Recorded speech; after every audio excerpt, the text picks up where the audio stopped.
Excellency Vinod Jacob, thank you for joining us here at Bahrain this month for this interview. Firstly, please could you tell us about your career to date that has led you to this posting in Bahrain? Thank you. I'm very happy that you're here at the embassy. I want to, at the outset, convey my greetings to the readers of Bahrain this month. You're doing good work and I wish you all the best. If you look at my diplomatic career, this is the first time I've come on assignment as ambassador. I'm honored to have come here. I came here in August 2023. Before that, if you look at my career path of almost 2.5 decades, it comes under 4 specializations.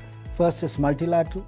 I spent almost 4 years at Permanent Mission of India to the United Nations in 2009 to 2013, including 2 years when we were on the Security Council as a non-permanent member, 11 and 12. I also dealt with some interesting elections, including the re-election of Indian judge to the International Court of Justice in November 2017. It was historic for the reason that for the first time there was no UK judge on the World Court. So that is my multilateral part. Second specialization, of course, it's my longest association with that country is with China.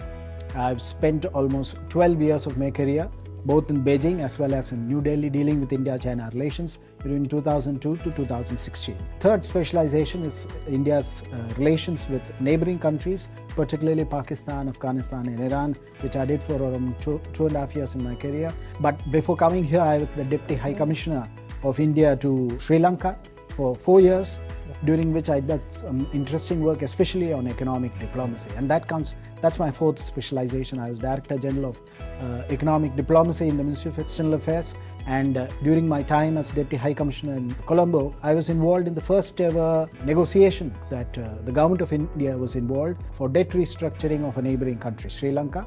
And we also were involved in a lot of projects in Sri Lanka. So that was a unique experience, and then I came here. With more than 50 years of bilateral relations between Bahrain and India, how would you describe the current state of ties between the two nations? I would say that with each passing year, India-Bahrain relations is touching a new height. Speaking in respect of India, it is also largely because of the type of changes that are taking place in India. For instance, when I came here in August 2023, India was the 5th largest economy in the world.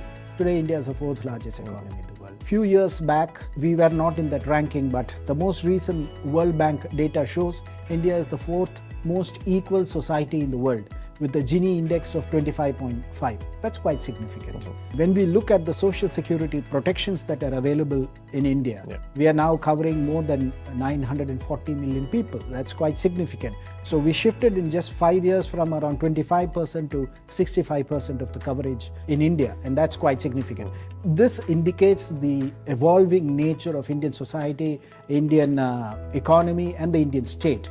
And that is what I see reflected in the type of bilateral relationship with Bahrain as well. So let me give you some statistics. First, investment. When Prime Minister Modi came on a state visit here in 2019 August, he gave a clear signal to Indian industry and Indian industrialists, Indian economy to increase its attention to Bahrain. And we are able to see in the last 5 years, there has been a 45% increase in Indian investment into Bahrain. If you look the latest data, Q1 2025, the total Indian investment into Bahrain is almost 720 million Bahraini dinar, or 1.9 billion US dollars. That makes us a very significant investor in Bahrain. Our bilateral trade also has been increasing, and quite interestingly, it is very balanced.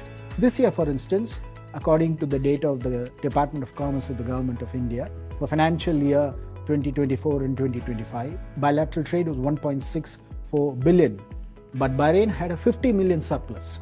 So this shows that the type of relationship we have is quite significant. And one last data point to emphasize the growing relationship is the Bahraini government indicates that 1 million Indian tourists thereabouts visited Bahrain.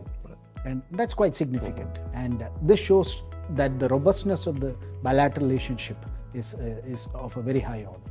What are the latest trade figures between Bahrain and India, and what would you say are the richest avenues of future collaboration? You know, the most important challenge that when you look in the last 5 years, trade has faced is the COVID challenge. The swiftness which we have recovered speaks to the strength of India-Bahrain bilateral relations. For instance, You take 3 years back, bilateral trade was around 1.9 billion US dollars. Okay. Last year, 1.7 billion US dollars.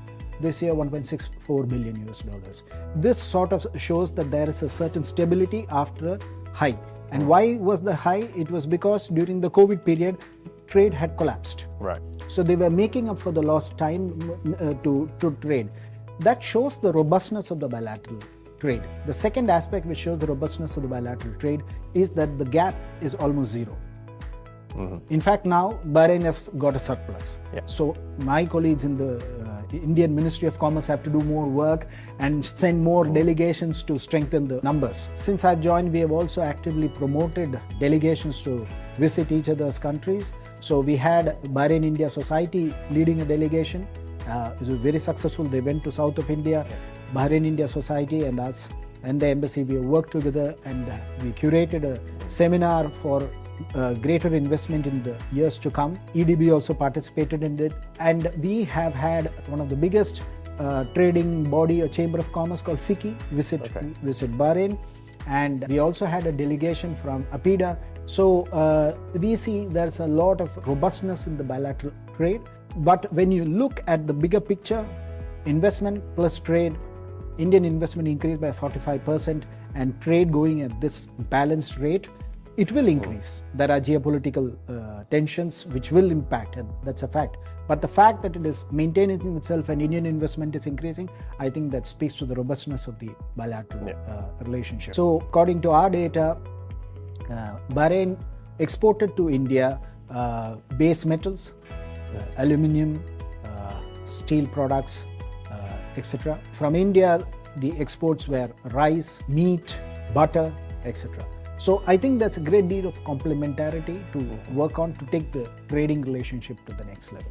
2 years into your ambassadorship, what would you say has been your greatest achievement so far, and what goals do you have for the remainder of your tenure? See, in terms of goals and achievements, my responsibility as an ambassador, apart from the 5 responsibilities, is to translate the instructions of my Prime Minister for the bilateral relationship here. And that includes taking care of the interests of not only Indian interests, but also Bahraini interests. If I am the Indian ambassador here, I have to take care of both Indian interests and Bahraini interests. The fact that in continuing years we have balanced bilateral trade, the fact that the investment is increasing, there is high degree of convergence on international issues. For instance, let me just give you an example. During the visit of Dr. S. Jaishankar to Bahrain in December last year, he came for the 4th High Joint Commission meeting with Dr. Al-Zayani, Foreign Minister of Bahrain. This is the senior most level of interaction for the bilateral relationship. There was a great deal of convergence on most regional and international issues. We publicly announced our support for Bahrain's proposal for international conference on peace in the Middle East. Right. One of the very few countries to have done that. That of course flows from the fact that India supports a 2-state solution on the Palestine question. This is a traditional one. I was looking at the data. In the last 10 to 15 years, we have contributed almost $500 million US dollars to the Palestinian side. And this includes contribution to the UNRWA, and we are one of the top contributors to UNRWA, the Refugees and Works agency, which is there in Gaza as well as other parts of Palestine. And we do a lot of development projects, including schools, including hospitals, including other social development projects, which this has strength. And we also have been giving budgetary support. It's a very rare thing that we do. We generally don't give budgetary support. We do projects. But for Palestine, we have made an exception. We are giving budgetary support. So in the last 10 years or so, we have given the support of almost $500 million US dollars, $500 million US dollars, quite significant. Definitely. This flows from our 2-state solution proposal. So we see a lot of convergence on issues like that. Then in the fight against terrorism, we are united in the fight against terrorism. Similarly, on the need for focusing on environment-based solutions to energy problems. The Kingdom of Bahrain is also diversifying. It's important for India also for its own needs and objectives to achieve that. So we see a great deal of convergence which is increasing in our world. You mentioned earlier about more than 1 million Indians visiting Bahrain. What is the embassy doing to encourage tourism from Bahrain to India, both for locals and expats in Bahrain? So we started a number of initiatives, and we're targeting both ends. You know, India is a huge country with many provinces and union territories. So I've started an initiative called Focus State or Union Territory Initiative. So we take a state or states for 1.5 to 2 months and focus exclusively on that. So now we are promoting Bihar and Jharkhand, which are huge states. So we focus on two aspects: tourism potential, cultural cooperation potential, and commercial products. So it's called one district, one product. Right. So we want to educate people in Bahrain that there are places beyond Mumbai or Pune or Kerala. There's a whole country available and a lot of interesting things are there. We have been doing it for 1.5 years, and we think that the message has gone out into the society. The second initiative we have started is here we are looking at school students, because we know that in the coming years, as they know more about the growth story of India and the potential that India offers, Bahraini school students, when they come of age, they will choose India as a destination, either to work or to study. And so we have started the Visit Embassy program. We covered around 12 Bahrain government schools. So this is with the eye on the future. We are also supporting various initiatives of the Government of India, which invites people from different parts of the world to visit India. And we intend to collaborate with various state governments and union territory governments to promote this one.